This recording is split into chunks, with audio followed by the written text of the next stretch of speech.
एक बार की बात है, प्रभु चित्रकूट में है। रघुनाथ जी ने सोचा आज मैं माता सीता का श्रृंगार अपने हाथों से करूंगा। चित्रकूट वाले जो राम जी वो बड़े रसिक हैं। जैसे कृष्ण जी ने रासलीला की थी वैसे ही राम जी ने भी रासलीला की। रासलीला केवल माता सीता के साथ की। माता सीता को पत्थर की एक शिला पर बिठा दिया और कहा आज मैं आपका श्रृंगार अपने हाथों से करूंगा। राम जी इस समय पर बड़े रसिक हो गए। अब श्रृंगार कैसे करते, वन में हैं, वन में श्रृंगार करने के लिए क्या मिलेगा? तो रघुनाथ जी सुंदर सुंदर पुष्प चुनकर लाते हैं। एक बार चुनी कुसुम सुहाए कि सुंदर सुंदर पुष्प चुनकर लाए। अब पुष्पों को चुनकर राम जी ने बड़ी सुंदर माला बना ली। पुष्पों की माला माता सीता के गले में डाल दी। अब सुंदर गजरा बनाया, वो माता सीता के बालों में लगा दिया। दो फूल लेकर आए, बड़े सुंदर सुंदर खिले हुए फूल, और लाकर माता के कानों में डाल दिए कि ये कुंडल बन गए। अब बड़ा ही सुंदर बाजूबंद बनाया और माता सीता की बाजू में पहना दिया। लक्ष्मण जी उस समय पे वहां नहीं थे। लक्ष्मण जी संविदा लेने गए थे, क्योंकि वो तो सदैव सीताराम जी की सेवा में नियुक्त रहते थे। वो तो सेवा के कार्य करते थे। माता सीताराम से बैठी है, राम जी श्रृंगार कर रहे हैं, फूल चुन चुन कर ला रहे हैं। माता सीता का श्रृंगार किया और रघुनाथ जी माता सीता की गोदी में सिर रखकर लेट गए। बड़े आराम से बैठे हुए हैं सब, और आनंद ही आनंद है। यह दृश्य स्वर्ग में खड़ा देवराज इंद्र का पुत्र जयंत देख रहा था। जयंत ने सोचा लोग कहते हैं राम जी भगवान हैं, कौन भगवान इस प्रकार से पत्नी का श्रृंगार करेगा और उसकी गोदी में सिर रखेगा?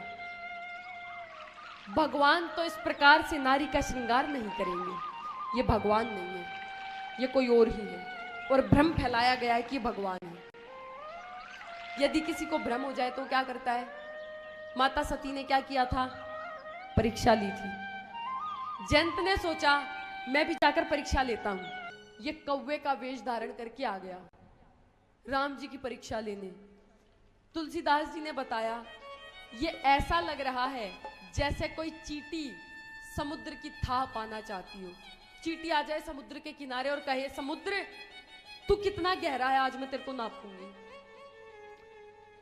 तो सोचिए ऐसा चींटी कभी कर सकती है?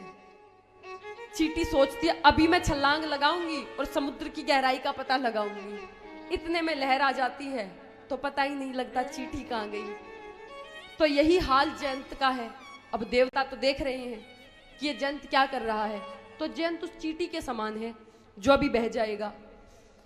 जयंत ने कौवे का वेश धारण किया और आकर माता सीता के ऊपर अपने चरण और चोंच का प्रहार किया।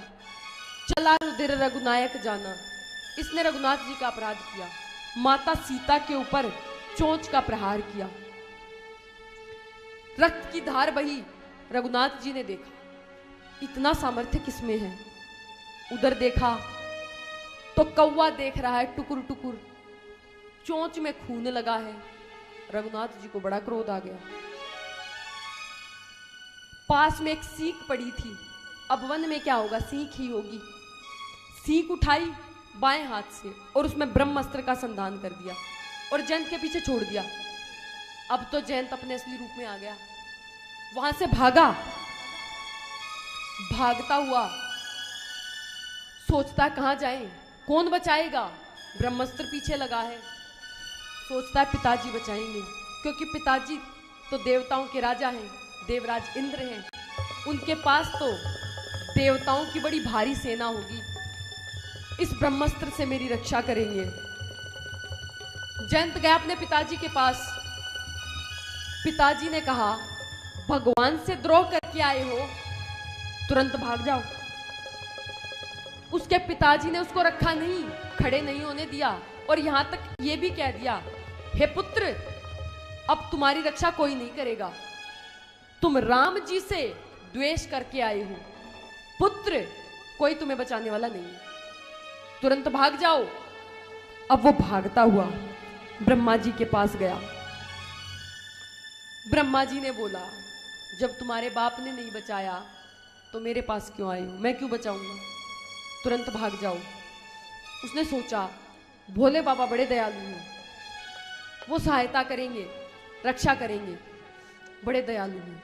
भागता हुआ जयंत भोले बाबा के पास गया। भोले बाबा तो है ही भोले, उनका तो नाम ही भोला है, भोला बाबा।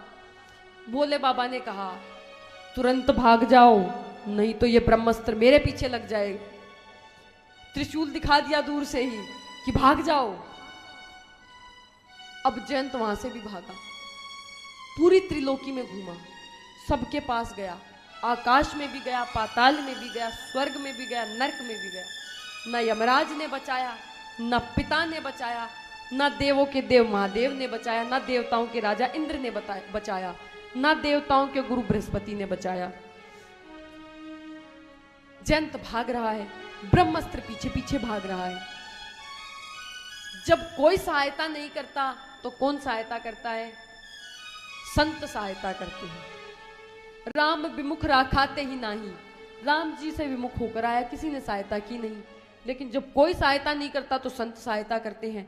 नारद देखा बिकल जयंता, लागी दया कोमल चित संता।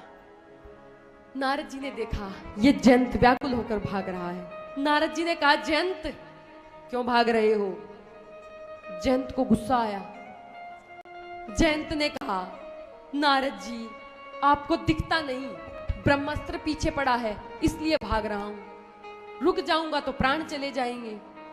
नारद जी ने पूछा ब्रह्मास्त्र तुम्हारे पीछे क्यों पड़ा है? जयंत को और क्रोध आया। जयंत ने कहा कैसी बातें कर रहे हो गुरुदेव, ब्रह्मास्त्र पीछे पड़ेगा तो मारने के लिए पीछे पड़ेगा, वरदान तो देगा नहीं, मारने के लिए पीछे पड़ा है। नारद जी ने कहा जयंत तुम विचार करो, ये ब्रह्मास्त्र तुम्हें मारना नहीं चाहता, ये केवल तुम्हें डरा रहा है। यदि मारना चाहता तो राम जी के तो बाण तो अमोघ हैं, वो बाण ही क्या जो एक क्षण में प्राण ना हर ले, ये तो राम जी का बाण है, ये चाहता तो एक क्षण में तुम्हारे प्राण हर लेता। तुम भागोगे तो तुम राम जी के अस्त्र से ज्यादा तेज नहीं भाग सकते। और रही बात प्राण हरने की, तो जब तुम अपने पिताजी के पास खड़े थे ब्रह्मास्त्र तब तुम्हें मार देता, भोले बाबा के पास खड़े थे, ब्रह्मा जी के पास खड़े थे तब मार देता। अब तो जयंत समझ गया कि बात में कुछ रहस्य है। चरणों में गिर गया गुरुदेव आप कोई उपाय बताइए, मैं क्या करूं, मेरे प्राणों की रक्षा कीजिए। नारद जी ने बताया जयंत ये ब्रह्मास्त्र केवल तुम्हें डरा रहा है, ये तुम्हें मारना नहीं चाहता। तो बोले आप उपाय बताइए, मैं इससे किस प्रकार अपना पीछा छुड़वाऊं। नारद जी बोले जयंत जिसे दुनिया मारती है उसे रघुनाथ जी बचा लेते हैं, और जिसे रघुनाथ जी मारते हैं उसको पूरी त्रिलोकी में कोई नहीं बचा सकता। यदि तुम अपने प्राण बचाना चाहते हो तो रघुनाथ जी की शरण में जाओ। नारद जी ने समझाया जब हरि की शरण में चले जाओगे तो तुम्हारा कुछ नहीं बिगड़ेगा। जयंत ने कहा कैसे जाऊं, उनका अपराध करके आया हूं, उनकी धर्म पत्नी के ऊपर चरण चोच का प्रहार किया है। नारद जी ने कहा रघुनाथ जी की शरण में ना तो माता सीता की शरण में जाओ। अब जयंत ने वही कौवे वाला वेश धारण कर लिया, कौवा बन के आया और आके ऐसे बैठ गया। माता सीता ने सोचा ये तो बड़ा मूर्ख है, कौवा बिल्कुल मूर्ख है, शरणागत बन के आया, यदि शरणागत बन के आओ तो कैसे आओ, चरणों में लेट जाओ, यही तो शरणागति होती है। यदि कोई शरणागत बन के जाएगा और ऐसे जड़ की तरह खड़ा रहेगा तो वो शरणागत थोड़ी ना हुआ, फिर तो वो युद्ध करने आया है मानो। माता सीता ने सोचा एक तो इसने अपराध किया है और इसको क्षमा मांग नहीं आती, रघुनाथ जी इसको मार देंगे, यही सोचा माता सीता ने। शरणागति करनी है, ये कौवा है तो ऐसे पंख फैला के अपनी चोंच को चरणों में रख के फिर शरणागति करे। लेकिन इस जयंत को तो शरणागति करनी नहीं आती, बुद्धि है ही नहीं। यदि बुद्धि होती तो रघुनाथ जी की परीक्षा लेने ना आता, बुद्धि की कमी है, माता सीता समझ गई, तो वो तो बुद्धि देने वाली होती है।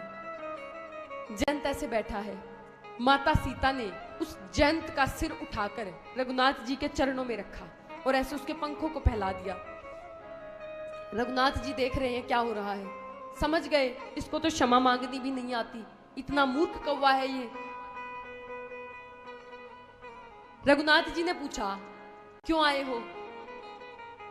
माता सीता ने कहा ये आपका दास है, ये आपसे क्षमा मांगने आया है। रघुनाथ जी ने पूछा क्यों अपराध किया था? जयंत ने बोला हे भगवान, मैं आपकी परीक्षा लेने आया था, मैं आपका प्रभाव देखना चाहता था। राम जी बोले दिख गया प्रभाव? जयंत बोला हे प्रभु, जरूरत से ज्यादा दिख गया, पूरी त्रिलोकी में घुमाया। राम जी ने पूछा फिर लौट कर क्यों आए हो? बोला प्रभु, मैं आपका स्वभाव देखने आया हूं। राम जी का स्वभाव कैसा है? 8 दिन की आप कथा सुन चुके हो, आप सब भी जान चुके हो कैसा स्वभाव है राम जी का।